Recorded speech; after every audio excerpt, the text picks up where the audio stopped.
पोल्टा यता गयो कि भने कतै भारत मात्रै नभएर पश्चिमाहरूले पनि कतै डिजाइन त गरेनन्। त्यो डिप स्टेट माथि नै कतै विदेशी प्रभाव त थिएन।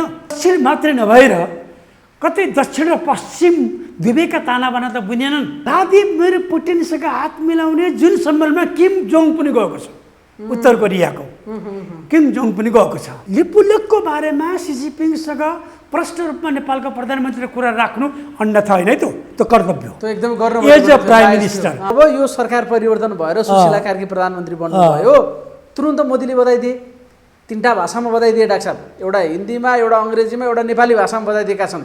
उनले त्यहाँ मणिपुरमा एउटा सम्बोधनै गरेर भर्बल्ली पनि बोलेका छन्। रामचन्द्रकै हातबाट सदस्य लिएर उहाँ नेभिसन बन्नुभएको सुशीला कार्की अहिले रामचन्द्र पौडेलबाटै शपथ खाएर उहाँ यो देशको प्रधानमन्त्री बन्नुभयो। अझै पनि प्रश्न चिन्हहरू छन्, भ्रमण लाग्छ हेर्नु होला है। अब 2-4 दिन भित्रैमा भ्रमणमा लाग्छ। फेरि निम्ता त गर्यो, निम्ता गरिसकेपछि चीनलाई बोलाएर नेपालको काला पानीमा सम्झौता गरिदियो। उहाँकै नाम लिएर चाहिँ मोदीले चाहिँ भारतमा सम्बोधन गरेका छन्, कन्फरेन्स गरेका छन्। अब निमन्त्रणा आउँछ, त्यसले गर्दाखेरि अब निमन्त्रणा पनि आउँछ। हामीसँग राजनीतिक विश्लेषक प्राध्यापक डाक्टर राजेन्द्र चापाई हुनुहुन्छ। विभिन्न विषयमा केन्द्रित रहेर डाक्टर साहबसँग संवाद गर्नेछौँ। डाक्टर साहब स्वागत छ हजुरलाई। धन्यवाद। डाक्टर साहब, विभिन्न सन्दर्भहरू छन् र पछिल्लो केही साता यता नेपालको राजनीति जुन ढङ्गले तरङ्गित हुन पुग्यो, तरङ्गित मात्रै होइन कि उथल पुथलको जुन परिस्थिति सृजना भयो, एक किसिमले अकल्पनीय जस्तो अथवा अप्रत्याशित जस्तो जे भयो, यसलाई डाक्टर साहबले कसरी हेर्नु भएको छ? डाक्टर एकदम यो स्वाभाविक रूपमा भयो कि अथवा अहिले हामीले आँखाले देख्दाखेरि जे जस्ता दृश्य परिदृश्यहरू देखेका छौँ त्योभन्दा फरक केही चिजहरू, केही तयारीहरूको उपज हो कि यो, अथवा कसरी डाक्टर साहब हजुरले कसरी विश्लेषण गर्नुभएको छ, कसरी निहालिरहनु भएको छ यो सबै घटनाक्रमलाई? फरक नै रह्यो यो आन्दोलन। यो जेनेरेसन जेट भन्छ यसलाई, जेन जी भनियो भने यो जेनेरेसनको आन्दोलन यति ठुलो भयानक होला भन्ने हामीले सोचेका थिएनौँ। हजुर, सरकारले पनि त्यो युवाहरूको आक्रोशलाई नजरअन्दाज गरेकै हो र जेनजेडको आन्दोलन 24 घन्टामा कायापलट भयो, बियोन्ड द इमेजिनेसन पुग्यो, कल्पनाभन्दा बाहिर पुग्यो। हुन त यो जेनजेड भनेको कस्तो पुस्ता समूह हो भने यो स्मार्टफोनको समूह, स्मार्ट फोनको एउटा पुस्ता हो, यो डिजिटल पुस्ता हो, जो डिजिटल वर्ल्डसँग अभ्यस्त भएको छ।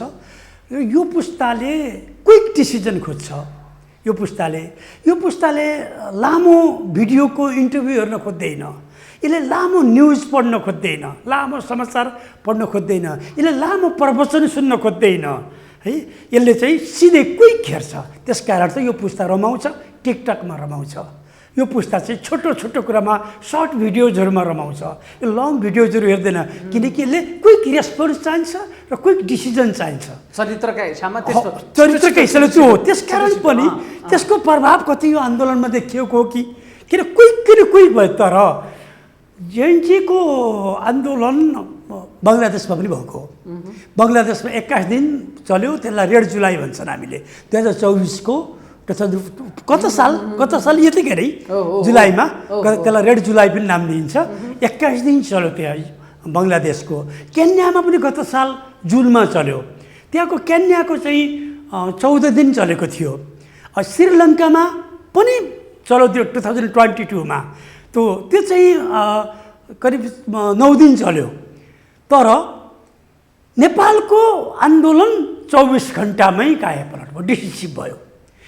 विश्वमा भइरहेका यो जेनजीका आन्दोलनहरू जो क्विक हुँदै थिए, क्विक डिसिजन खोजिरहेका थिए, त्यसमा पनि 7 दिनभन्दा चाँडो भएको चाहिँ डिसिजन भएको थिएन।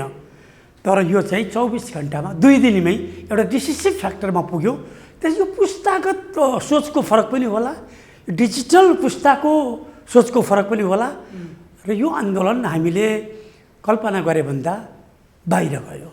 अच्छा, यो कहाँनिर चाहिँ हिसाब किताब मिलेन? मतलब जेनजीहरू जसले जे माग राखेर आएका थिए शान्तिपूर्ण रूपमा प्रदर्शन गर्ने भनेर उहाँहरू आउनुभएको थियो, आन्दोलन शान्तिपूर्ण हुँदै थियो र उनीहरूले काहीँ पनि हिंसात्मक रूप लिने या त्यस्तो खालको कुनै पनि तयारी थिएन होइन। उनीहरूले भन्दाखेरि पनि शान्तिपूर्ण रूपमा प्रदर्शन गर्ने, साङ्केतिक रूपमा प्रदर्शन गर्ने, यतिसम्म कि एउटा बिरुवा पनि त्यहाँनिर चाहिँ नबाँचियोस् भनेर उनीहरूले माइकिङ गरिरहेका थिए। र जब एकाएक भिड उत्तेजित हुँदै प्रहरीले जुन बल प्रयोग गर्ने अवस्थासम्म त्यहाँनिर पुग्यो, त्यहाँनिर चाहिँ घुसपेट भयो कि अथवा कसरी चाहिँ त्यो आयो अथवा घुसपेट हुँदाखेरि को घुसे त्यहाँनिर अथवा षड्यन्त्र भयो कि अथवा देशी विदेशीको योजनै पो त्यो थियो कि अथवा सरकारले ढाल्ने के अलिकति फरक आयामबाट पनि विषयवस्तुलाई हेर्न पर्छ कि विश्लेषण गर्नु पर्छ कि डाक्टर साहबले कसरी निहाल्नु भएको छ डाक्टर साहब भन्नुहोस् त। अब यो विध्वंसका हिसाबले हेर्दाखेरि सिंहदरबारमा आगो लगाइएको छ, सर्वोच्च अदालतमा लगाइएको छ, महान्यायाधिवक्ताको कार्यालयमा लगाइएको छ, मन्त्रालयमा लगाइएको छ, त्यति होइन वडा कार्यालयमा पनि लगाइएको छ। वडा कार्यालय भवनले त केही बिगारेको थिएन होला नि, कि त यो प्रणाली नै परिवर्तनको लागि यो आन्दोलन हो भनेर घोषणा गर्न सक्नु पऱ्यो, संविधान नै जलाइनु पर्थ्यो। यत्र सिंहदरबार हान्न सक्थ्यो भनेदेखि संविधानको एउटा किताब लिएर गएर जलाउनु पनि त सक्थ्यो नि त। सक्थ्यो नि त। यदि प्रणालीकै विरुद्धमा हो भनेदेखि प्रणालीको विरुद्ध भन्ने पनि देखिएन, त्यो पनि देखिएन, मागै थिएन तर सिंहदरबार हानियो। अझ सेन्सिटिभ कुरा त के छ भन्दाखेरि प्रधानमन्त्री कार्यालयमा र सिंहदरबारबाट कम्प्युटरहरू नष्ट गरिए, तर कम्प्युटरभित्रका हार्ड डिस्कहरू झिकेर लगिएको छ भन्ने सुन्नमा आएको छ।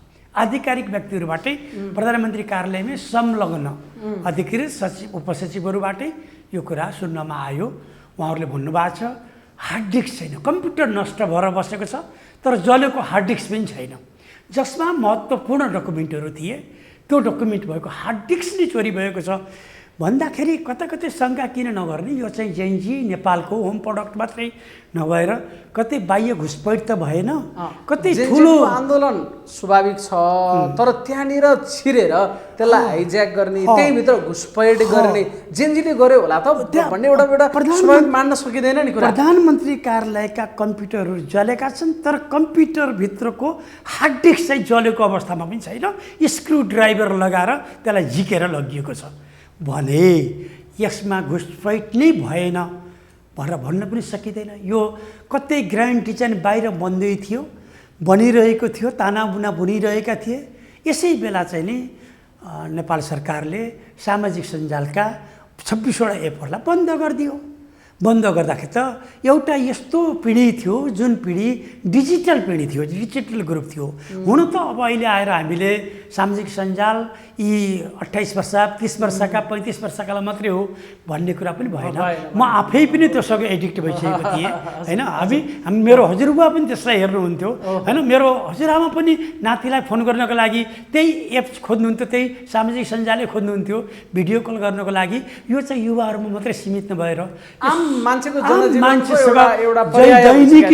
दैनिकीसँग गाँसिएको चिज थियो। यसलाई एकैचोटि सरकारले बन्द गरिदियो। बन्द गर्दाखेरि त एक्कासी आक्रोशको रूपमा चाहिँ त्यो एउटा युवा पुस्ता जुन डिजिटल पुस्ता हो, त्यो जेड पुस्ता जेनेरेसन जेड जुन चाहिँ डिजिटल पुस्ता हो, त्यो पुस्ता चाहिँ एकैचोटि आत्तियो, उकुस भयो। त्यो बेलामा अगाडि नै केही तानाबुनाहरू बुनिएका थिए। त्यसैलाई क्यास गरेर कतै यो ठुलो ग्रान्ड डिजाइनले यो आन्दोलन त भएन भनेर शङ्का गर्ने धेरै ठाउँ चाहिँ मजाले छ प्रशस्त छ। भनेको कतै षड्यन्त्रका तानाबुना बुनिँदै थियो। सरकारले त्यही बेलामा सामाजिक सञ्जाल बन्द गरिदियो, एउटा पुस्ता बाहिर आयो, उनीहरूले मौका सोच्यो कि यही मौका हो, अब यही पुस्ताको काँधमा बन्दुक राखेर पड्काइदियो भन्दाखेरि जेनजी भन्न पनि सजिलो भयो। उमेर समूहका हिसाबमा पनि कलिला मुनाहरू आरोप लगाइहाल्न पनि मिलेन उनीहरूलाई, अहिले पनि ठिक थियो माग भनिरहेका छन्। त त्यही बेलामा छिरेर विध्वंस मच्चाउने अर्को कुनै तत्त्व छ जुन आज हिडन छ। यस्तो भयो डाक्टर त्यसो भए हुनसक्छ त समयले उत्तर खोज्ला यसको, तर घुसपैठ चाहिँ छैन र यो विशुद्ध थियो भन्न सकिँदैन। अहिले आएर हामीले पछिल्लो चरणमा हेरिरहेका छौँ जेनजीकै युवाहरूले पनि अहिले सामाजिक सञ्जालमा राखेका छन् सिंहदरबार हामीले जलाउन खोजेका थिएनौँ, सिंहदरबार जलाउनु हेरियो हो, यसलाई पहिचान गरौँ भनेर त जेनजी पुस्ताले त्यो फोटो प्रदर्शन गरिरहेछ त भनेपछि त उनीहरूको उद्देश्य भनेको यसरी संरचनै खराब गर्नु थिएन। उनको उद्देश्य भनेको भ्रष्टाचार विरुद्ध थियो, उनको उद्देश्य भनेको नेपोटिजमको विरुद्धमा थियो होइन। उनको उद्देश्य भनेको भ्रष्टाचार रहित निर्मूल गर्ने एउटा राज्य बनोस्, उनको उद्देश्य भनेको युवा पुस्तालाई सम्बोधन गर्ने राज्य व्यवस्था बनोस् भन्ने नै थियो। तर उनको उद्देश्य भनेको मलाई लाग्छ देशका संरचनाहरूलाई ध्वस्त गर्नुपर्छ र प्रधानमन्त्री कार्यालयमा सिंहदरबारमा मन्त्रालयमा भएका कम्प्युटर तोडफोड गरेर त्यहाँभित्रका हार्ड डिस्क नै लिएर हिँड्नुपर्छ भन्ने हदसम्मको थिएन होला जस्तो मलाई लाग्छ। जस्तो मूलत उनीहरू दुईटा माग राखेर तत्कालीन अवस्थामा सडकमा थिए। एउटा त बन्द भएको सामाजिक सञ्जाल खोल्नु पर्यो, अर्को भ्रष्टाचार मुक्त सुशासनका कुराहरू थिए। तर कसरी विशेष संसद विघटनसम्म अथवा यत्रो विध्वंससम्म चाहिँ कसरी पुग्यो त डाक्टर साहब?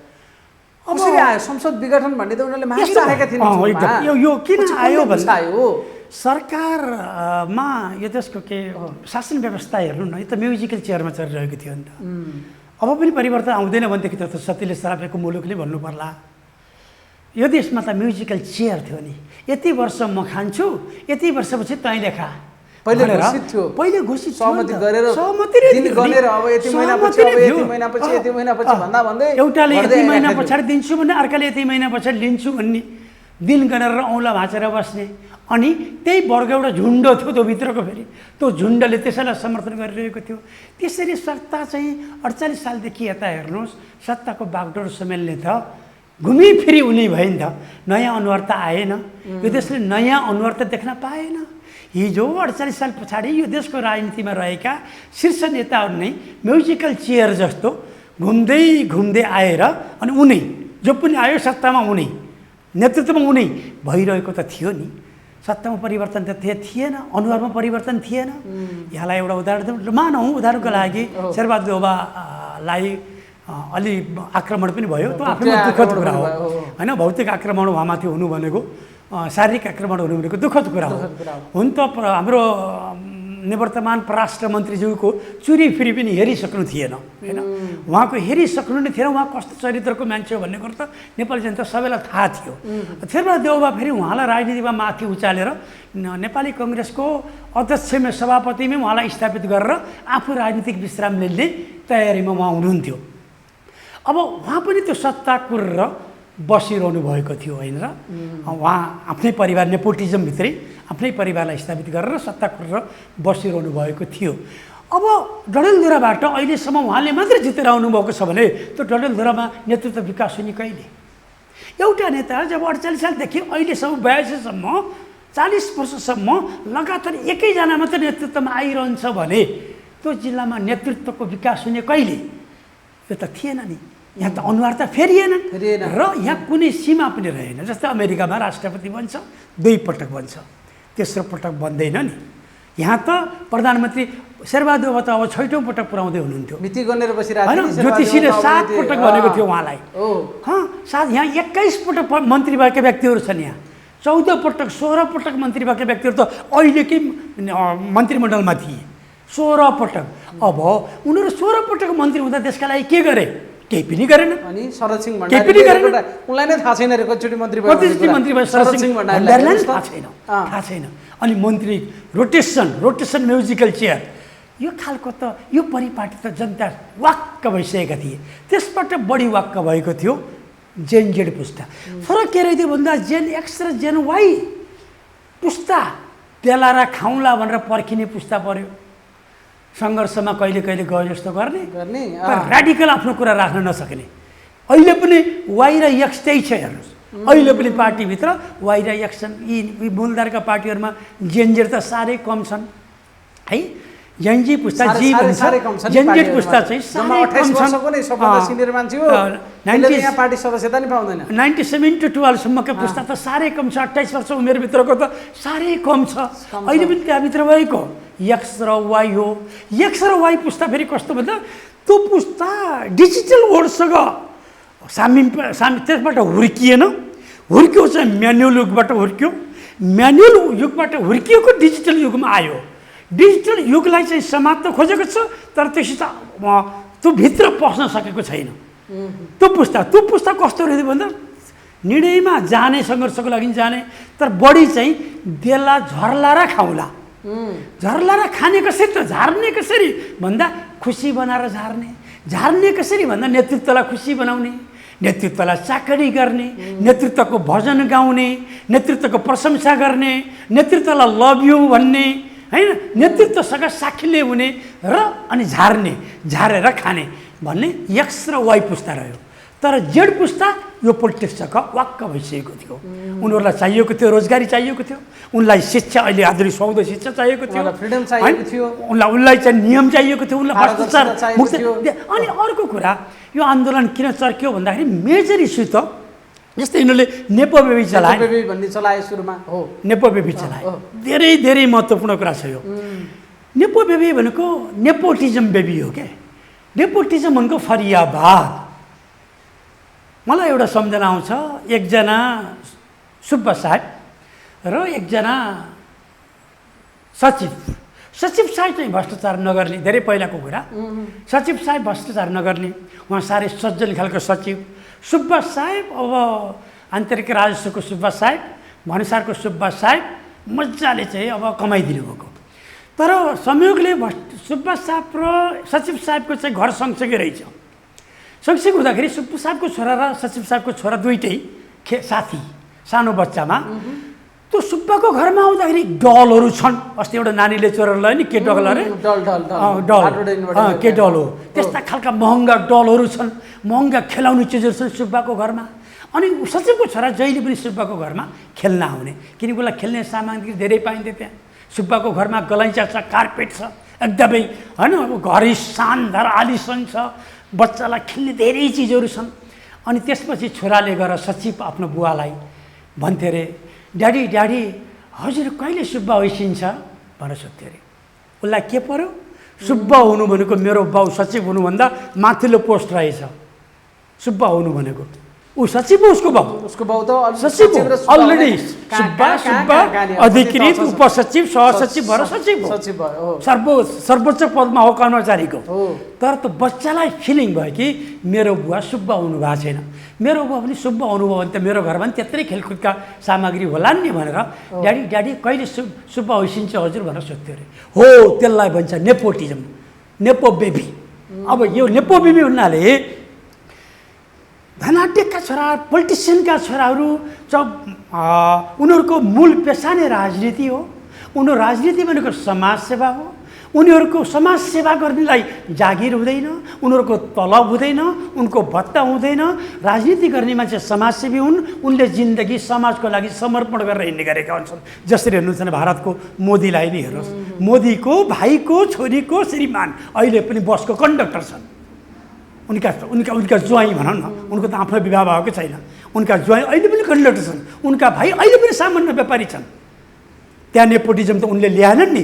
यहाँका नेताका त आफन्तहरू हेर्नुहोस् त, अब बाबा नेतालाई नजिकबाट चिन्ने मान्छे हामीसँग बोल्न गमक्क पर्थ्यो। हाम्रो नमस्कार नेताले छोडिदिनुहोस्, नेतासँग अलि नजिक भएकोले हाम्रो नमस्कार फर्काउन गाह्रो मान्थ्यो। मेरो त सिधै कनेक्सन छ, सिधै छ उसको, त उसको सिधै नेतासँग कनेक्सन छ भनेपछि अनि यो एक्स र वाई जेनेरेसन डराउने, किनकि यो त झर्ला र खाउँला जेनेरेसन हो। यो जेनेरेसन भनेको त झारौँ र खाउँ हो, यो चाहिँ वेटिङ जेनेरेसन हो। अनि यो चाहिँ डराउने।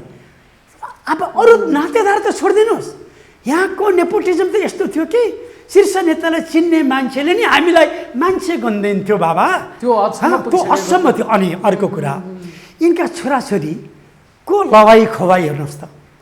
यिनका छोराछोरीले सुनको चम्चाले चाँदीको थालमा भात खाने, यिनका छोराछोरीको रवाफ हेर्न अनि हामीले चाहिँ सोसियल उसमा चाहिँ सञ्जालमा हेर्न पाउने, सामाजिक सञ्जालमा हेर्न पाउने पर्ने यिनका लवाई, यिनका खवाई, यिनका विवाह गराई, यिनका स्टार होटलका विवाह भोज। अस्ति जङ्गलमा चप्पल लाएर पसेर सर्वहाराको नेतृत्व गर्छु भनेका हाम्रै पूर्व प्रधानमन्त्री प्रचण्डको नातिनीको विवाह कहाँबाट भयो होइन? हाम्रै प्रचण्डको छोरी के छ जागिर गङ्गाको, कहाँनिर के जागिर छ र उहाँको चाहिँ गुच्ची ब्याग कहाँबाट आउँछ? अनि हो, नेताका छोराछोरीलाई गुच्ची ब्याग, गरिबका छोराछोरीलाई कफिन।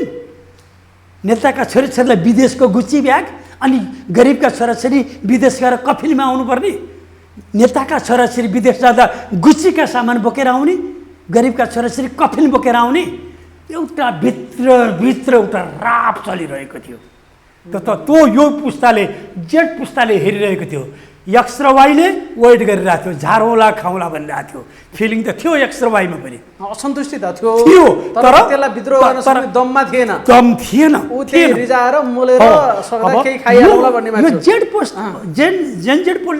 पुस्ता के भयो दाजु, यसलाई पोलिटिक्ससँग साह्रै ठुलो सरोकार पनि थिएन। यसलाई पोलिटिक्स गरेर कुनै पदमा जानु पनि यसलाई थिएन, यसलाई चाकडी गर्नु पनि थिएन। यसलाई म बाँच्दाखेरि मेरो देश राम्रो हुनुपर्छ, म विदेश जानु नपरोस्, मेरा दाजुभाइहरू विदेश जान नपरोस्, मलाई यही देशमा राखिदे, यही देशमा राख्नको लागि भ्रष्टाचार हुनुपर्छ। अनि उनीहरू चाहिँ गुन्द्रीमा बसेर चाहिँ सामान्य 4-5 हजारको एउटा स्क्रिन के अरे मोबाइल चलाएर बसेका छन्। अनि उनकै घर नजिकको नेता जो 8 क्लास पढेको छ, 9 क्लास पढेको छ, त्यसको बहु मन्त्री बनेको छ, अनि उसका छोराको सान हेर्दाखेरि त भित्रभित्र फ्रस्ट्रेसन थियो, धेरै फ्रस्ट्रेसन, असन्तुष्टि बचिरहेको थियो। त्यो असन्तुष्टिहरू सामाजिक सञ्जाल जब बन्द गरिदिए, त्यसपछि राज्य संस्थाको सुकेको परालमा त्यो असन्तुष्टिको आगो सल्कियो, जसले गर्दा अकल्पनीय घटना। 27 घण्टामा सबै डढेलो लगाएर बनाइदियो, सबै डढेलो। सरकारले अलिकति पनि यो कुराको पूर्वानुमान या सूचना, पूर्वानुमान मात्र कुरा होइन, सरकारसँग त सूचना हुनु पर्यो, त्यसको विश्लेषण हुनु पर्यो, प्रक्षेपण हुनु पर्यो। यस कुरामा चाहिँ विफल देखियो डाक्टर साहब। सरकारले यहाँको इन्टेलिजेन्सिया कहाँ गयो? यहाँको इन्टेलिजेन्सिया खोइ, इन्टेलिजेन्सियाले किन बताउन सकेन यो योजना हुँदैछ भनेर? राष्ट्रिय अनुसन्धान विभाग थियो, प्लान थियो, सेनाको छुट्टै होला, सशस्त्रको छुट्टै होला, सेनाको बारेमा अहिले सेनाको बारेमा धेरै नबोलौँ। म पनि त्यही एक्स र वाई पुस्ताकै पढ्छु, त्यति धेरै हिम्मत नराख्ने, झार्ला र खाउँला भन्ने पुस्ता अन्तर्गतै परियो। सिंहदरबार चल्दाखेरि पनि सेनाले हेरेर बस्यो, सेनाभित्रको इन्टेलिजेन्सियाले पनि यो काम गरेन। हुन त सेनालाई के भन्ने, हिजो दरबारभित्र आफ्नै अघिल्तिर दरबार हत्याकाण्ड हुँदा पनि सेना चाहिँ मुखदर्शकै बन्यो, आज सिंहदरबार जल्दा पनि सेना मुखदर्शकै बन्यो। सेना किन मौन रह्यो भन्ने कुराले पनि केही प्रश्नहरू नेपाली जनतामा उब्जाएको छ। यसमा हुनसक्छ सेना भए पनि परमाधिपतिको आदेश चाहिने अथवा उच्च पदस्थको आदेश सेना कमान्डमै चल्ने भएको हुँदा त्यो आदेशका ढिलोले गर्दा रोकिएको होला। यसका पछाडिका आफ्नै के कारणहरू होला। यद्यपि अहिले चाहिँ यो अवस्थामा ल्याइदिएको, भयावह अवस्थाले यो अवस्था ल्याइदिएको सेनाले नै हो। सेनालाई धन्यवाद दिनैपर्छ। सेनाले चाहिँ संरक्षण गरेको, प्रजातन्त्र बचाइदिएको, संविधान बचाइदिएको र एउटा लयमा त्यसलाई फर्काइदिएको सेनाले नै हो। सेनाले चाहेको भएदेखि कु गर्न सक्थ्यो होइन, त्यो बेला सक्थ्यो नि, तर सेनाले कु चाहिँ गरेन। डरलाग्दो भइसकेको थियो नि डाक्टर साहब, डरलाग्दो थियो नि। सेनाले त्यो बेला चाहेको भएदेखि राष्ट्रपतिको राजीनामा भित्रै मागेर कु गरिदिन सक्थ्यो, सेनाले कु गर्न सक्थ्यो, तर सेनाले कु गरेन। सेनाले कु गरेन, यो देशको संविधान बचाइदियो, यो देशको प्रजातन्त्र व्यवस्था बचाइदियो र व्यवस्था बचाइदियो। सेनालाई त्यसमा धन्यवाद दिनुपर्छ। तर सिंहदरबार चलिरहँदा आफ्नै अगाडिपट्टि यस देशको चाहिँ धरोहर, यो राष्ट्रको इतिहास, यो राष्ट्रको गौरव, यो राष्ट्रको धरोहर जलिरहँदाखेरि किन सैनिकले चाहिँ किन स्टेप चालेन भन्ने कुराले पनि जनजीविकामा थोरै प्रश्न त जरुर छ। डाक्टर जस्तो सरकार चाहिँ कतिसम्म यो कुरालाई कम आँकिरहेको थियो भन्ने कुराको एउटा सामान्य उदाहरण चाहिँ, जतिखेर अघिल्लो दिनको आन्दोलनमा प्रदर्शनकारीहरू संसद भवन प्रवेश गर्न खोज्दै थिए, त्यति बेला यो देशका गृहमन्त्री, आइजिपी र गृह सचिवलाई लिएर संसदीय समितिको बैठकमा प्रतिवेदन सुनाइराखेका थिए क्या डाक्टर साहब। कतिसम्म नजरअन्दाज गरेको भन्ने कुरा देखेन र डाक्टर साहब। सरकार यसो दिन डाक्टर साहब यिनीहरूलाई के 2-4 जना आउँछन्, यसो हल्लाखल्ला गर्छन्, नाराबाजी गर्छन्, जान्छन् भन्ने रहेछ। नियमित दैनिकीमा रहेछन् नि डाक्टर साहब सरकारको। एकदम यो कस्तो थियो भन्दा, यो सामाजिक सञ्जालको युद्ध, यो सङ्गठनसँग यिनीहरू अभ्यस्त भएनन् कि, यिनले केही पनि सोचेन होला नि त। यसो 100 जना जम्मा हुन्छन्, नारा जुलुस गर्छन्, जान्छन्। र अर्को कुरो यिनीहरूले कसरी पनि आँके भन्दाखेरि 15मा चैत्र 15 गते तिनकुने घटना बानेश्वरको, त्यो घटनालाई पनि त ठुलै समूह थियो त्यहाँ त। त्यो त ठुलो तयारीका साथ गरिएको थियो, धेरै मान्छेलाई बोकेर ल्याइएको थियो, ठाउँबाट बसबाट ओसारिएको थियो त्यति बेला। अहिले त मान्छे ओसारे होइन, अहिले होइन नि, अहिले त त्यो बेला ओसारेर त्यत्रो गरियो, त्यत्रो आन्दोलनको तयारी गरिसके पछाडि त्यति बेलाको त्यसलाई पनि झ्यापझुप पारियो, 2-4 जनालाई मुद्दा लगाइयो, 2-4 जनालाई चाहिँ यसो कस्टडीमा राखियो होइन, कारबाहीमा लगियो, झ्यापझुप निभ्यो त। त्यत्रो त निभ्यो भनेदेखि यो 100-150जना केटाहरू आउँछन्, चिठी लगाउँछन्, मुर्दाबाद भन्छन्, जान्छन्, यो केही पनि होइन भनेर राज्य सरकारले चाहिँ गृह मन्त्रालयले यसलाई नजरअन्दाज गरेकै हो।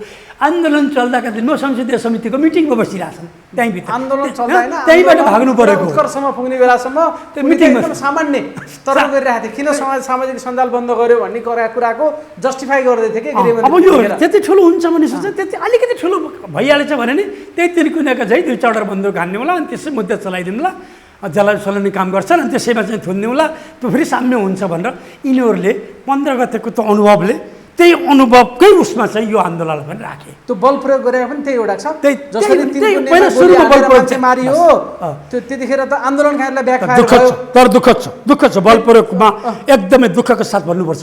बल प्रयोग गर्दाखेरि, राज्यले बल प्रयोग गर्दाखेरि बल प्रयोग गरिहाल्नु हुँदैन, बल प्रयोग गर्नुपर्छ र गोलीकै प्रयोग गर्नुपर्छ भने पनि त्यसका लागि चाहिँ त्यो मासलाई हेर्नुपर्छ, कति क्षय हुन्छ त्यो अनुमान गर्न सक्नुपर्छ, त्यसपछि घोषणा गरेर गोली हान्नुपर्छ। अब अनियन्त्रित भएमा हामी गोली हान्नेछौँ घोषणा गर्नुपर्छ। घोषणा गरिसके पछाडि नि गोली त पहिला 2-4 राउन्ड त एयर फायर गर्नुपर्छ। एयर फायर गर्दा पनि मास कन्ट्रोल भएन भनेदेखि बल्ल गोली भुइँतिर हाल्नुपर्छ, जस्तो खुट्टातिर लागोस्, आन्दोलनकारीको खुट्टातिर लागोस्, आन्दोलनकारी नमरोस्, खुट्टातिर लागेर घायल बनोस्, खुट्टातिर हान्नुपर्छ। त्यसरी हो नियमले गरी। तर यहाँ त पहिलो गोली नै निधारमा गएको छ, दोस्रो गोली छातीमा गएको छ भने यो बल प्रयोग पनि आफै यसले पनि धेरै प्रश्न चिन्ह खडा गरेको छ। भोलिपल्टको कुरा त त्यसैको बाई प्रोडक्टमा भयो। अघिल्लो दिन 19 जना मान्छेहरूको त्यसरी युवाहरूको कलेज ड्रेसमा झोला बोकेको युवालाई ढालेको छ डाक्टर साहब। 19 दिनको भोलिपल्ट मान्छे तात्दैन डाक्टर साहब। 19 दिनको जनआन्दोलनमा 20 जनाको शहीद भएका थिए 62-63मा। तर यहाँको 3 घन्टामा 19 जना शहीद बनाइएको थियो। 3 घन्टामा भनेपछि बल प्रयोगको हिसाबलाई हेर्नुहोस् त, बल प्रयोग कसरी भयो। 3 घन्टामा 19 जनालाई शहीद बनाइसकेको थियो, 150-200 जना त घायल बनाइसकेको थियो 3 घन्टाको बिचमा। जबकि 19 दिनमा 20 जना मान्छेको लाई शहीद बनाइएको थियो 19 दिनको जनआन्दोलनमा। यो त ठुलो हो। यो त त्यसकारण पनि यो गोली हान्नेमा पनि कतै यो नेपाल सरकारले मात्रै नभएर त्यही भित्र त कतै घुसपैठ भएन भनेर पनि शङ्का गर्न पर्ने जस्तो देखिन्छ के यो बर्बर आक्रमणलाई हेर्दाखेरि। किन यो आक्रमण त हिजो यो किसिमले भएको थिएन। ताकेर पहिलो गोलीले निधारमा, ताकेर दोस्रो गोलीले छातीमा यो भएको थिएन। त्यो पनि ती कलिला बच्चालाई, जो स्कुल ड्रेसमा भएका 14-15 वर्षका बच्चालाई। डाक्टर त्यसो भए आन्दोलनकारीको साइडबाट पनि घुसपेट भयो, जिन मात्र होइन अरू आए, र कतै प्रहरीको साइडबाट पनि घुसपेट भएको सम्भावना हुनसक्छ। हुनसक्छ, यो खोज्नुपर्छ, अनुसन्धानको घेराभित्र छ। राजनीतिहरू हुन्छ किनभने नेपालको सुरक्षा बलले यसरी आक्रमण गरेको चाहिँ छैन। उसले यो आक्रमण एयर फायर नि गरेको छ, त्यसपछि गएर रबरका गोली हानेको छ, त्यसपछि गएर मात्र उसले घोषणा गरेर गरेको छ। ठाडै ताकेर यसरी कत्लेआम 3 घन्टामा 19 जना मारेको त रेकर्ड नै छैन। अब यहाँनिर म यहीँभित्र पनि कतै घुसपेट त भएन, कतै प्रहरीभित्रै पनि घुसपेट त भएन। एकदमै सङ्ख्याको नजरले हेर्न जरुरी छ होइन डाक्टर साहब। अब यहाँनिर हजुर एकदमै भू राजनीतिलाई पनि बुझ्ने मान्छे, एकदमै नजिकबाट भू राजनीति बुझ्नुहुन्छ। त्यो भएर म यो प्रश्न डाक्टर साहबलाई सोध्दैछु। सन्दर्भ कस्तो थियो भने तत्कालै हालसालै मात्रै प्रधानमन्त्री चीन भ्रमणमा गएर आउनुभएको थियो र चीन भ्रमणमा जाँदाका बखत उहाँले जुन लिपुलेख र लिम्पियाधुराको सन्दर्भमा जे कुरा उठाउनु भयो, प्रश्न हाम्रो यसमा विमति छ। जुन भारत र चीनले चाहिँ जुन सम्झौता गरे हाम्रो भूमि प्रयोग गरेर, यसमा हाम्रो असहमति छ भनेर उहाँले चिनिया राष्ट्रपतिसँग मजाले राख्नुभयो। 1 हप्ता भएको थियो त्यो गरेको। उहाँ त्यहाँबाट सफलतापूर्वक त्यो भ्रमण सकेर आउनुभयो। र यो कुरा जगजाहेर छ कि नेपालको सरकार ढाल्नुको लागि इन्डिया मजाले लागेको थियो जुन देखिन्छ। कतै यो चिजले पनि यो आन्दोलन भड्काउने मामिलामा कुनै विदेशी एजेन्सीहरूको प्रत्यक्ष परोक्ष या षड्यन्त्रका रूपमा इन्भल्भमेन्ट कम्प्लिट थिएन भनेर भन्न मिल्छ कि यसलाई चाहिँ कसरी हेरिरहेको छ? अलिकति हजुर भू राजनीतिलाई गहिरो बुझेको मान्छे भएर मैले कुरा सोधेँ है डाक्टर साहब। हजुरको यो प्रश्नले बडा गम्भीर आधार खडा गरेको छ। हजुर, हाम्रो तत्कालीन प्रधानमन्त्री चीन जानुभयो सङ्घाई कोअपरेसनमा। यहाँले यो पनि भनिदिनुहोस् कि चीनमा जानुभयो, सी जिनपिङसँग कालापानीको बारेमा कुराकानी गर्नुभयो, त्यति मात्रै गर्नु भएन। रुसको राष्ट्रपति भ्लादिमिर पुटिनसँग पनि हात मिलाउनु भयो। अब जहाँ ट्यारिफ वारले भारतलाई अहिले चीनतिर हुत्याइदिएको छ अमेरिकाले, हैन? ट्यारिफ वारले गर्दा भारत चाहिँ अहिले चीनतिर हुत्तेर गएको छ। अमेरिकासँगको सम्बन्धमा अलि चिसो पनि बढेको छ। भारत पनि चीनमा छ, चीन र भारतको बिचमा एउटा मधुमास चलिरहेको छ। यी दुईटा देशको बिचमा मधुमास चल्दा पनि हाम्रो देशलाई खतरा, यी दुईटा देशको बिचमा वैमानिक सत्ता हुँदा पनि हाम्रो देशलाई खतरा। हिजो डोकलाम र गललाममा यिनका सैनिकहरू घम्सी गर्दा 20 जना सैनिक मारिँदा पनि नेपाल त्रासमा बाँच्नु पर्यो। अनि जब यिनको बिचमा अमेरिकाले ट्यारिफ वार लगाएर भारतलाई चाइनातिर घचेटिदिएको थियो, यिनको बिचमा मधुमास चल्दाखेरि फेरि अहिले आएर चाहिँ लिपुलेखमा व्यापार बिन्दु गरी बनाएन। यी दुवै हाम्रो लागि खतरा हुन्। यी भारत पनि त्यही छ, भ्लादिमिर पुटिन पनि त्यही छ। विश्वका सबै अमेरिका बाहेक, पश्चिमाहरू बाहेकका देशहरू त त्यहाँ छन्। त्यसमा गएर त्यसले गर्दा यसले सशङ्कित एउटा as a prime minister of the nation राजकीय भ्रमणमा त्यहाँ गएको बेला त्यो कुरा प्रधानमन्त्री राख्नै पर्थ्यो नै। त्यो गलत होइन, उहाँले कुरा राखे।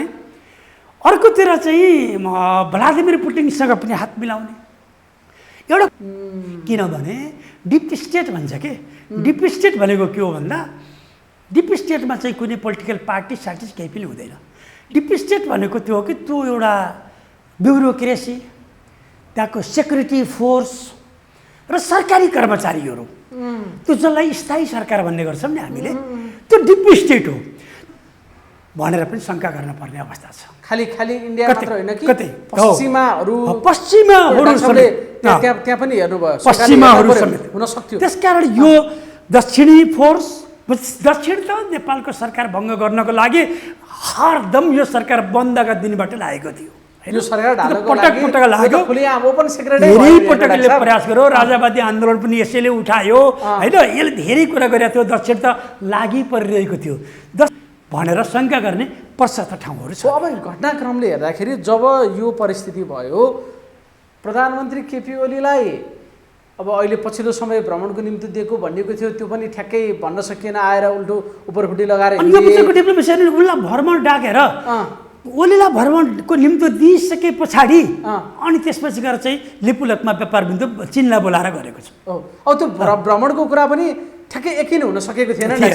भ्रमणमा निम्ता दियो भनेको छ, तर ठ्याक्कै यो मितिमा यसरी यहाँ भन्ने कुनै पनि कार्ययोजना आएको थिएन। उपयुक्त समयमा आउनु भनेर मात्र भन्नेको अवस्था त्यो देखिन्छ। अब यहाँनिर जब अहिले हामी कुराकानी गर्दाखेरि भर्चुअल्ली नेपालको प्रधानमन्त्री सुशीला कार्की र मोदीका बिचमा भर्चुअल संवाद पनि भइरहेको छ। अहिले यो सारा चिजले यसलाई कसरी हेरिरहेको छ? यो केपी ओलीलाई चाहिँ अररो भयो अहिलेसम्म, निम्ता पनि नदिने, र सुशीला कार्की प्रधानमन्त्री भएको 1 हप्ता नहुँदै इन्डियाले जुन रेस्पोन्स दिइराखेको छ नि डाक्टर साहब, अनि यसको चाहिँ आन्दोलनमा केही चाहिनु नै थिएन होला भन्न मिल्छ डाक्टर साहब?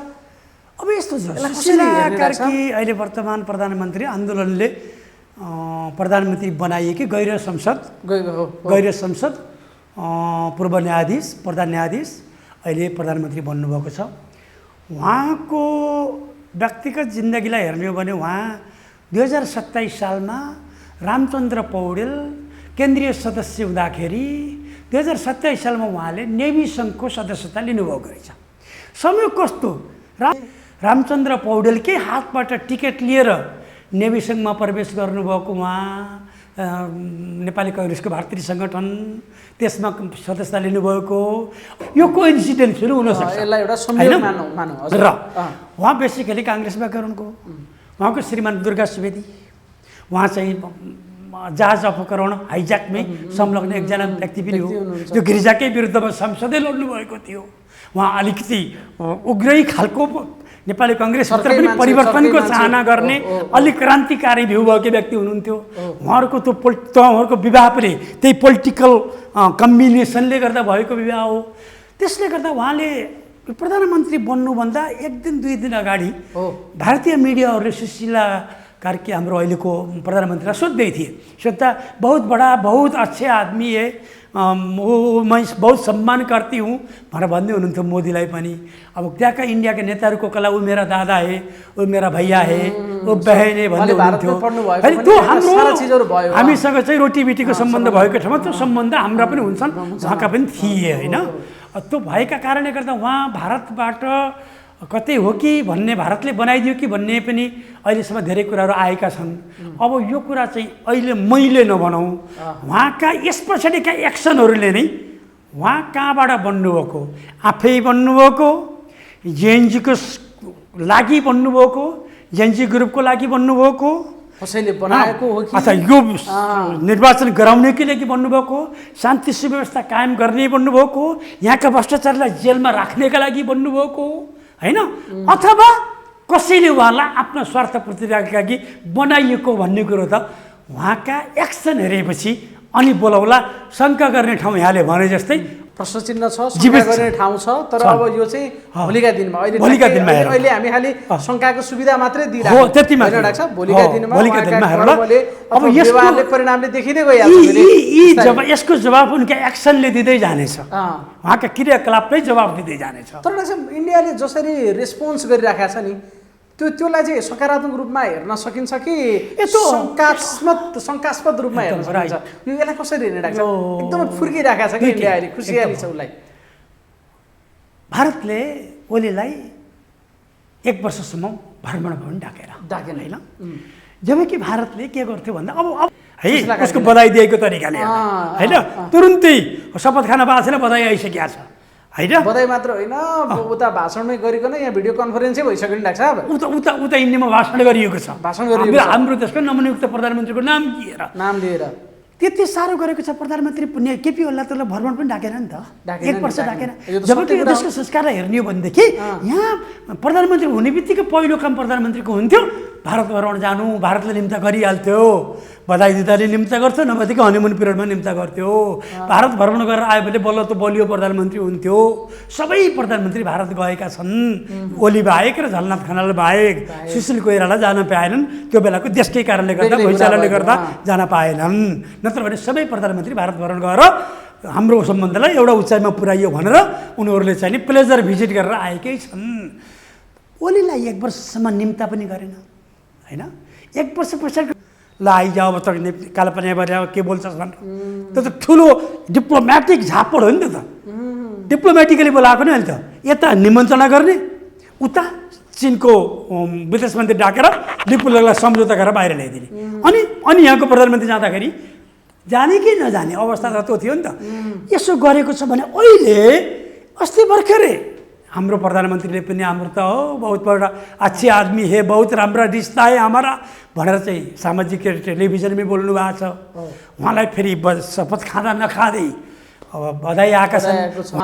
अब आउँछ होला, अब कतै चाहिँ फेरि यो जेएनजीको सपनालाई कतै वर्तमान सरकारले तुवाइदिने त होइन भनेर शङ्का गर्न सकिन्छ। तर यहाँलाई फेरि पनि निवेदन गरे एक्सन हेरौँ। अन्तिममा एउटा सन्दर्भ चाहिँ जस्तो संसद विघटन भन्ने कुरा जसरी आयो, हुन त यो संसद विघटन गर्नै पर्थ्यो कि पर्दैन थियो, जुन खालको एउटा राजनीतिक परिस्थिति निर्माण भयो होइन। जेएनजीको आन्दोलनले त्यत्रो उथलपुथल गरिसके पछाडि यही संसद, यही सरकार, यी अहिलेका मान्छेहरूको उपादेयता पनि त्योसँगै खरानी भयो कि भएन, एउटा सवाल भयो। तर आन्दोलनले माग नै नगरेको कुरा, उठानमा माग नभएको कुरा बैठनमा आउँदा एकाएक संसद विघटनको माग आउँछ। त्यसै बमोजिमका यहाँ स्क्रिप्टहरू बन्छन्, सुशीला कार्की प्रधानमन्त्री बन्छन् होइन। यी सारा चिजहरू बालेनले लेखेको स्टाटस जे छ, बालेनको स्टाटस अनुसार देश अगाडि बढ्दै जान्छ। र एक खालको अब निर्वाचनको मिति त तोकिएको छ, त्यहाँ पनि एक खालको अनिश्चितता हुने नहुने भन्ने कुरा त छँदैछ। यो सारा चिजहरू चाहिँ कसरी अगाडि बढिरहेको छ? यो ठिकै भयो कि संसद विघटन अथवा जुन पछिल्लो राजनीतिक कोर्स जसरी लिँदैछ, यसमा डाक्टर साहबको विश्लेषण के छ? अब संसद विघटन संवैधानिक हो कि होइन भन्ने एउटा प्रश्न छ। तर आन्दोलनहरू चाहिँ कुनै संविधानका कानुन र दफा र धारा अँगालेर आन्दोलन हुने गर्दैनन्, आन्दोलन हुँदैन। संसद विघटन ठिकै थियो। संसदको कुरा गर्ने हो भनेदेखि त गैर संसदीय मान्छे प्रधानमन्त्री कसरी बन्यो? गैर संसदीय मान्छे आएर संसद विघटन गरिदिएको छ कि गरिदिएको संसद विघटन गर्छ तर यो संसद विघटनसम्मको कुरालाई ओके भन्छु मैले। किनभनेदेखि 47 सालमा चाहिँ भट्टराई कृष्णप्रसाद भट्टराई कुन संविधानले प्रधानमन्त्री बने? 62-63को आन्दोलन पछाडि 82 जना माओवादी केन्द्रबाट 82 जनालाई सांसद नियुक्ति गरिएको थियो। त्यति बेला संसदमा पुनर्गठन भयो नि, संसदको पुनरुदय भयो नि, डाकियो नि पछाडि फेरि 62-63 आन्दोलन पछाडि। अनि एमाले बराबरका सांसदहरू माओवादीलाई पनि दिने भनेर अनि माओवादीका सांसदहरू चाहिँ मनोनित गरिएका थिए। त्यो कुन संविधानको धाराअनुसार भयो? खेलराजलाई अध्यक्ष बनाउने कुन संविधानको धाराबाट भयो? त्यसकारण आन्दोलनहरू सधैँ संविधानसँग बाँधेर बस्छन् होइन। मलाई लाग्छ तीनटा कुरा यो जेएनजी ग्रुपले आशा गरेको छ। हजुर, सुशीला कार्कीको सरकार त्योसँग चाहिँ प्रतिबद्ध रहनुपर्छ। तीनटा कुरा के भन्दाखेरि एउटा यसले भनेको छ यो संसदीय प्रणालीले गर्दाखेरि जुन मौजुदा संसदीय प्रणाली छ यसले चाहिँ नि म्युजिकल चेयर बनाइदियो। सत्ता बाँडीचुँडी खाउँ, दुईटा पार्टी मिलाउँ, सरकार चलाउँ, यति महिना मैले खान्छु, यति महिना तैँले खा। त्यही नै भयो नि। 48 पछाडिका सबै सरकारहरू त्यही त भयो नि, बाँडीचुँडी खानेमै गयो। यो म्युजिकल चेयरमा सरकार गयो। त्यसकारण कार्यकारी प्रमुखको व्यवस्था होस्, निर्वाचित कार्यकारी प्रमुख होस्, चाहे त्यो राष्ट्रपति होस् अथवा प्रधानमन्त्री होस्। त्यो संस्कृत त्यति ठुलो डिबेट थिएन, तर यो देशको कार्यकारी प्रमुख निर्वाचित होस्, एउटा यिनको यो कुरा थियो भने। अर्को कुरा यिनको के थियो भन्दाखेरि देश भ्रष्टाचारको दलदलमा फस्यो र यहाँ नेपोटिजम बेबीहरू, नेताका छोराछोरीहरू, कर्मचारीका छोराछोरीहरूको सान धान लाइफस्टाइलले फरक देखियो। उनीहरू हामी एउटै उमेरका हौँ तर म त्यो स्कुलमा पढ्छु, तिनका छोराछोरी युएनएसमा पढ्छन्। युएनएस पनि कसको हुन्छ? परराष्ट्र मन्त्रीको हुन्छ। परराष्ट्र मन्त्री जो देशका जनतालाई चाहिँ अमन चैन शान्ति दिन आएकी छन् उनको स्कुल हुन्छ युएनएस। अनि धनीका छोराछोरी कहाँ हुन्छन्? यी जनवादी नेताका छोराछोरीहरू युएनएसको स्कुलमा हुन्छन्। अनि एउटा जनताको छोरो कहाँ हुन्छ? अन्त्यै हुन्छ। शिक्षा विभेद भयो, नेपोटिजम बढी भयो। नेपोटिजम नेताका वरिपरि झुडिने मान्छेहरूलाई उनका सन्तानहरू, उनका नातापाताको लाइफस्टाइलै चेन्ज भयो। हिजो चप्पल पड्काउँदै, हात्तीछाड चप्पल पड्काउँदै राजनीतिमा लागेका मान्छेहरूका आज आलिसन बङ्गला र आज ठुला ठुला लग्जरियस गाडी कसरी भयो? यो खोजी होस्। सम्पत्तिको यिनको चाहिँ सम्पत्तिको जाँचबुझ गरियोस् र भ्रष्टाचारीको सम्पत्तिलाई राष्ट्रियकरण गरियोस्। यिनीहरूका दुईटा मेजर माग थिए, दुईटा माग यिनका थिए। अब यी मागलाई कसरी गराउनु त सरकारले सक्छ त के? अब कार्यकारी प्रमुख बनाउन सक्छ त? यो बहुत गम्भीर कुरा सक्छ त कि अहिलेको सरकारले गैर संसदीय प्रधानमन्त्रीले अब संविधान नै परिवर्तन गर्न सक्छन् त? सक्दैनन्।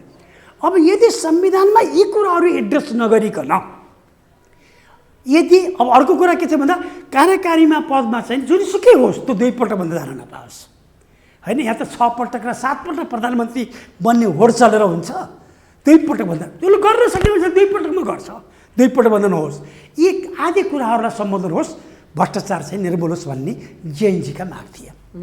अबको सरकारले त्यसलाई कार्यान्वयन गर्न त गाह्रो छ हो, किन निर्वाचनको मिति तोकिसकेका छ। हो, अब निर्वाचनको मिति तोक्दाखेरि शिवजी यहाँलाई भनौँ अब त्यही संसदीय प्रणालीको निर्वाचन गराउने भनेदेखि जेएनजीको आन्दोलन तुइयो।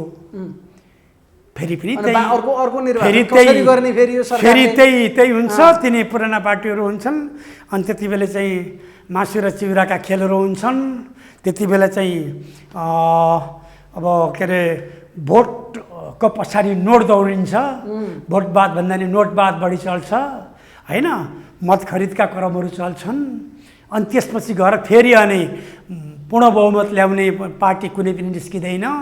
2/3 ल्याउने पार्टी कुनै पनि आउँदैन, लेखेर राख्नुहोस्। अनि यिनी पुराना पार्टी सरलमै मरेर गएका छैनन्। यिनको चाहिँ सङ्गठन छन्, बलिया छन्। अझै पनि गाउँमा यी नेपाली काङ्ग्रेस र एमालेका पार्टीहरूलाई अहिले नै सिद्धियो भनेर 2-4 दिन नेता बाहिर निस्केनन् भन्दैमा यो पार्टी सिद्धियो भनेर यो आकलन पनि गर्न हुँदैन। यी बलिया पार्टीहरू हुन्। हिजो 70 वर्षदेखि यो देशमा राजनीति गर्दै आएका पार्टीहरू हुन्। भोलि निर्वाचनमा जान्छन्, निर्वाचनमा धेरै खालका मत हुन्छन्। होइन। ती मतहरूमा चाहिँ एउटा बाउ मत हुन्छ, बाउले जहाँ मत राख्यो त्यहीँ राख्ने, होइन। एउटा दाउ मत हुन्छ, कता दाउ पर्छ त्यतै मत राख्ने, कतै खाउ मत हुन्छ, कता खाना पाइन्छ त्यतै मत राख्ने, होइन। कतै भड्काउ मत हुन्छ, स्वाट्ट कता भड्किन्छ त्यतै भड्केर राख्ने, कहाँको हुइमा आउँछ त्यही अनुसार मत हाम्रो स्थिर छैन। हाम्रो मतको प्रकारलाई हेर्दाखेरि म चाहिँ वैचारिक किसिमले गाइडेड भएर देशको भविष्यलाई हेरेर अनि मतदान गर्ने हाम्रो मत त्यति मेच्युर्ड मत हाम्रो छैन। सहरको मत मात्र हेरेर हुँदैन, दूर दराजको मत र यहाँको प्रधानमन्त्रीले दिने मतको भ्यालु एउटै हो, होइन। एउटै त भ्यालु त एउटै हो नि, किनभने लोकतन्त्रमा गिदी गनिँदैन, टाउका गनिन्छ। टाउका गन्दाखेरि टाउका गन्ने मत हो यो, लोकतन्त्रको टाउकालाई गन्ने हो। टाउकै गन्दाखेरि धेरै प्रकारका मतहरू यो देशमा पाइन्छन्। त्यसले गर्दाखेरि पुराना पार्टीले नै फेरि आउन सक्छ। भनेको यही निर्वाचन प्रणाली पुराना पार्टीहरू आउँछन्, केही नयाँ पार्टीहरू सिर्जना होलान्, केही नयाँ पार्टीहरू निस्कलान्, केही नयाँ पार्टी आउलान्, केही पुराना पार्टी आउलान्, अनि बन्ने फेरि यही म्युजिकल चेयरको सरकार मिलिजुली बन्ने हो। यदि त्यसो हो भने 72 जनाको शहादतको अर्थ के? जेएनजीको आन्दोलनको अर्थ के? जेएनजीले चाहेको के? सुशीला कार्कीलाई प्रधानमन्त्री बनाउने, अर्याललाई चाहिँ गृहमन्त्री बनाउने, कानुन मन्त्री बनाउने र चाहिँ हाम्रो कुलमान घिसिङलाई चाहिँ ऊर्जा मन्त्री लगायतका भौतिक निर्माण मन्त्री बनाउने, त्यति हो त? होइन नि। जेएनजीले चाहेको त ठुलो आन्दोलनबाट त देशको व्यवस्था माथि नै थोरै परिवर्तन होस् है, संविधान परिवर्तन होइन, संविधानभित्रका। अनि यिनको अर्को माग हो परदेश भन्ने यो सेतो हात्ती फ्याँकियोस्। यो सेतो हात्ती हो नि परदेश त, यो त हाम्रो देशको आर्थिक गलगाडो हो। यो प्रदेश सरकार पनि त, प्रदेश सरकार त यस कारण बनाएका हुन् कि केन्द्रमा ल्याउन नसकेका आफ्ना भरौटेहरूलाई, आफ्ना पछौटेहरूलाई यसो कसैलाई चाहिँ प्रदेश प्रमुख बनाइदिने, गाडी चलाइदिने, कसैलाई मन्त्री बनाइदिने अनि 10-8 जना सल्लाहकार राख भन्ने, कसैलाई सांसद बनाइदिने 2-4 जना सल्लाहकार राख भन्ने, अनि ती सबैलाई तलब राष्ट्रबाट चाहिँ तिर्दिने। यो त ठुलो एउटा कुरो यहाँलाई भनौँ, संसारको सबैभन्दा महँगो शासन प्रणाली सङ्घीय शासन प्रणाली हो। संसारको सबैभन्दा महँगो शासन प्रणाली संसारको सबैभन्दा गरिब देशले अवलम्बन गरेको छ। त्यति बेलै सङ्घीयता यो देशको लागि भित्राइएको आयातित एजेन्डा थियो। यो नेपालको एजेन्डा थिएन, यो त आयातित एजेन्डा हो। आयातित एजेन्डामा डलरका भरमा घोप्टी परेर तम शरणम गच्छामी गरेर भित्रिरहेका हुन् यिनले भित्रिरहेका हुन्। त्यसलाई यिनले आफ्ना कार्यकर्ता पाल्ने भाँडोको रूपमा प्रयोग गरेका छन्। यो सेतो हात्ती पाल्न हुँदैन, यो हामीले हिजोदेखि भन्दै आएका छौँ। यो सेतो हात्ती राख्नु हुँदैन। आज जेएनजीले पनि त्यही भनिरहेको थियो। तर अब सक्छ त्यो चाहिँ छ फेरि अहिले पनि। अहिले पनि छ। अब निर्वाचन गर्दा त प्रदेश सभा पनि गराउने होला नि त। अब प्रदेशमा पनि फेरि नयाँ मन्त्री बनाउने होला, फेरि म्युजिकल चेयर यही दोहोरिने हो भनेदेखि जेएनजीको आन्दोलनको अर्थ के हो? के हो? समाधान कसरी गर्ने त लाग्छ? अहिले संविधान चलाउन सक्दैन। एक्ज्याक्टली। अब समाधान कसरी चलाउन सक्दैन? म भन्छु यहाँलाई मेरो विचार, हजुर, जेएनजीको मुद्दालाई सम्बोधन गरिएन भने पाप लाग्छ। आजसम्म 72 जना, भोलि 100 जना पुग्छन् होला, किनकि धेरै मरणासन्न अवस्थामा उपचारहरू छटपटाइरहेका छन्, होइन। यति ठुलो नरसंहार भएको छ, यति ठुलो नरसंहार भएर यति धेरै रगत बगेर गरिएको यो आन्दोलनको उपलब्धिलाई संस्थागत गर्नुपर्छ, त्यसलाई सम्मान गर्नुपर्छ। पुराना पार्टीहरूले पनि समझदारीमा लिनुपर्छ र उहाँहरूले पनि अब चेतनाको विकास भयो है, अब राजनीतिक धारणा परिवर्तन भएको छ भनेर बुझ्नुपर्छ। उहाँ अब राजनीति मात्रै होइन, अब त युवाले देशको राजनीतिमा हस्तक्षेप गर्न थाले। अबका युवाहरू भनेको मतदाता मात्रै होइनन्, अब त राजनीतिक बागडोर सम्हाल्ने, राजनीतिमा हस्तक्षेप गर्ने युवा हुन् भनेर एउटा नयाँ चेतना जेएनजी आन्दोलनले दिएको छ। यो दिनुपर्छ। अबको यिनलाई सम्बोधन गरिएन भनेदेखि सत्ता चलाउन सकिँदैन भन्ने कुरो पुरानो पुस्ताले पनि अब बुझेको हुनुपर्छ। अब पनि बुझ्दैनन् भनेदेखि र फेरि त्यही पुरानै ढर्रामा म्याउ म्याउ गर्छन् भनेदेखि त यिनको भविष्य छैन। अब पुरानो पुस्ता, पुरानो यो ठुला पार्टीले पनि त्यो एउटा अनुभव गरेको छ मलाई लाग्छ। हामीले सम्बोधन गर्न सकेनौँ, सम्बोधन अब जेएनजी पुस्तालाई गर्नुपर्छ, अब युवा पुस्तालाई गर्नुपर्छ। पार्टीका पनि केही सिटहरू 60% युवा पुस्तालाई दिनुपर्छ। पार्टीभित्रका पनि सरकारमा पनि 60% युवा पुस्तालाई समावेश गर्नुपर्छ भन्ने कुरो पुरानो पुस्ताले बुझेको हुनुपर्छ। नबुझेले बुझ्छ। यदि त्यसो भइदियो भने कुनै पनि देशको कुराहरू आन्दोलनबाट स्थापित धाराहरू संविधानमा लेखिएका धाराभन्दा बलिया हुन्छ। आन्दोलनबाट स्थापना गरिएका धाराहरू कागजमा लेखिएका धाराहरूभन्दा बलिया हुन्छ। संविधान के हो? कुरान होइन, कुनै वेद होइन। संविधान के हो? समझदारीको साझा दस्तावेज हो। समझदारीको साझा दस्तावेज न हो, ती काला अक्षर आफै बोल्नु त होइन नि। त्यसलाई त हामीले समझदारीमा राखेको कि यहाँ लेखिएका कुरा अब हामी मान्ने भई हजुरले मान्ने होइन, हुन्छ हामी सबै मान्ने भनेको समझदारी हो कि होइन भने आन्दोलनबाट स्थापित दुईवटा इस्यु चाहिँ मिलाइदिनुहोस्। त्यो भनेको प्रदेश सरकार खारेज गरोस्, यही सरकारले अधिकार पाओस्, प्रदेश सरकार अब रहने छैन त्यो एउटा गरोस्, प्रत्यक्ष कार्यकारीको निर्वाचन हुँदैछ आउने निर्वाचन फाल्गुन 21 गते नै, फाल्गुन 21 गते नै प्रत्यक्ष कार्यकारी त्यो पार्टीबाट आउनु पनि सक्छ, स्वतन्त्रबाट आउनु पनि सक्छ, तर कार्यकारी प्रमुख व्यक्ति भएर आउनु पर्नेछ, उम्मेदवारी दिएर आउनु पर्नेछ। यति दुईवटा कुरा त आन्दोलनबाट स्थापित धारा बनाइदिन सक्छ नि त सरकारले। त्यस दुईवटा धारामा अहिले कसैले नाइ भन्दैन नि। फेरि जेनजी पुस्ताको प्रमुख माग हो, यी शहीदहरूको रगतको प्रमुख आशय हो त्यो यो सरकार गैर संसदीय प्रधानमन्त्री बन्न सक्छ, गैर संसदीय प्रधानमन्त्रीले संसद विघटन गर्न सक्छ। केले गर्दा? आन्दोलनबाट स्थापित भएर होइन, भएर हो। त आन्दोलनबाट स्थापित भएको प्रधानमन्त्री त निर्वाचितभन्दा बलियो, आन्दोलनबाट भएको प्रधानमन्त्री निर्वाचितभन्दा बलियो हुन्छ, किनकि धेरै शहीदहरू रगत बगाएर ठुलो जोखिम पछाडि परेको प्रधानमन्त्री हो। त्यसले यी दुईवटा कुरा गर्न सक्छ सरकारले। यदि यी दुईवटा कुरालाई लागू गरिदियो भने अहिले पार्टीहरूले पनि विरोध गर्छन् जस्तो लाग्छ। जस्तो अहिलेका यही निर्वाचन नै प्रत्यक्ष निर्वाचित कार्यकारीमा जाने गरी गर्न सकिन्छ, त्यो सरकारले गर्न सक्छ होइन डाक्टर साहब? विल पावर भयो भनेदेखि गर्न सक्छ। यसमा पार्टीहरू पनि सहमत हुन्छन्। अब यी म्युजिकल चेयरमा घुमेर फेरि सत्ता खाएको चासी चाखिरहेका केही शीर्ष नेता नमान्लान्, तर आम मान्छे यी दुईवटा कुराको लागि जनमत गराइदिए पनि 2-3 गते आउँछ, वर्चुअल जनमत गराइदिए पनि हुन्छ।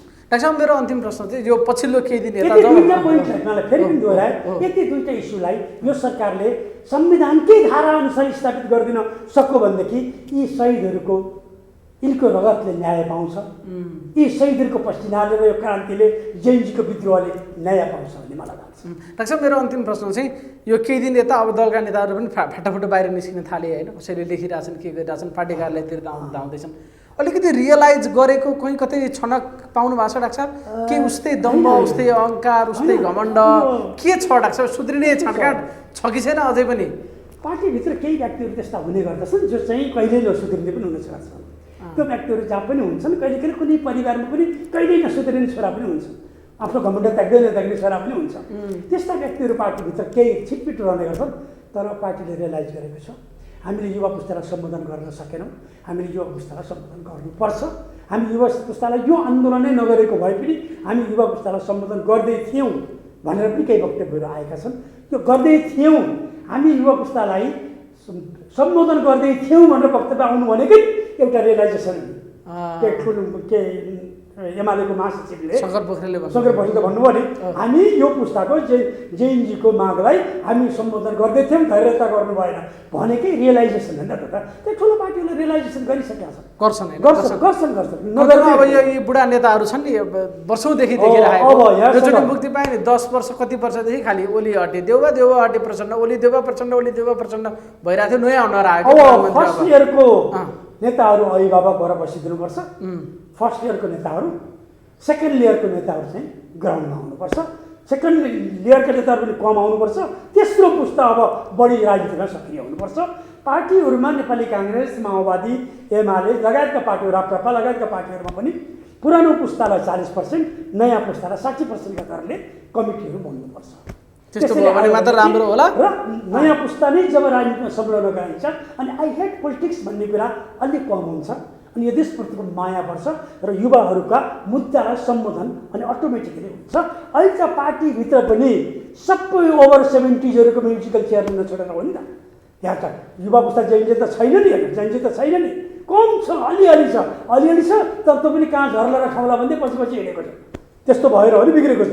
त्यसकारण अब यदि 60% नयाँ पुस्ता र 40% पुरानो पुस्ता चाहिन्छ है फेरि गाइडेन्स त चाहिन्छ नि। अनुभव र फेरि ऊर्जा सबै दुईटै पार्टीले- मिलाउनुपर्छ। सबै पार्टीले 60% नयाँ पुस्ता र 40% पुरानो पुस्ता गरेर पार्टीलाई रिफर्मेसन गरिदिए भनेदेखि फेरि यो जेनजीको समस्या मुद्दालाई पनि सम्बोधन हुन्छ र फेरि अनि एकचोटि यो पुस्ता पनि राजनीतिमा आकर्षित हुन्छ अनि पछि एक खालको व्यवस्थामा लयमा देश जान सक्छ भन्ने मलाई लाग्छ। हस्, थ्याङ्क यू डाक्टर साहब, धेरै धेरै धन्यवाद छ। यहाँलाई थ्याङ्क धेरै यू सो धेरै मच।